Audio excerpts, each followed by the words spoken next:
Welcome to our channel. Today we how to disable keyword cannibalization alerts in Semrush step by step clearly. Open your Semrush dashboard and log into your account. Navigate to the project section on the left sidebar. Select the project for which you want to disable keyword cannibalization alerts.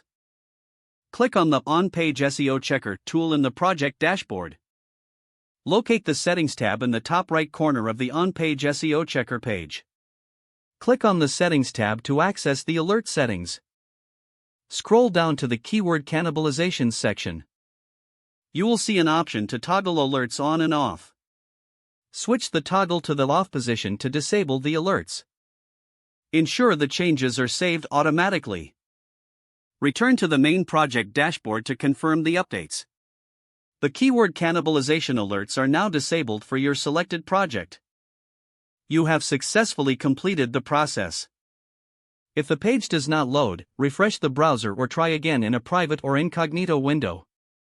Make sure you are using the correct email address, then retype it carefully to avoid small typos. If your password is not accepted, use the reset option and create a new strong password you can remember. Check your spam folder for verification or security emails, then complete any requested confirmation steps.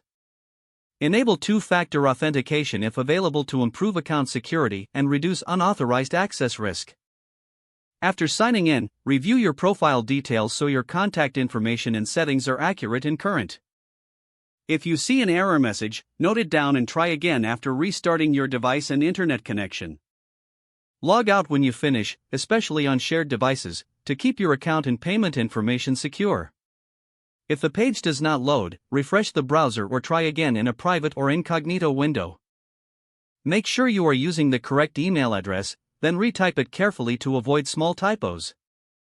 If your password is not accepted, use the reset option and create a new strong password you can remember.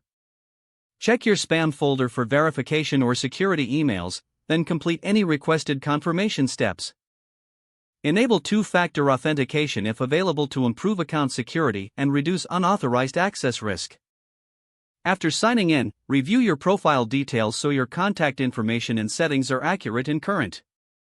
If you see an error message, note it down and try again after restarting your device and internet connection. Don't forget to like this video and subscribe to our channel for more step-by-step tech guides.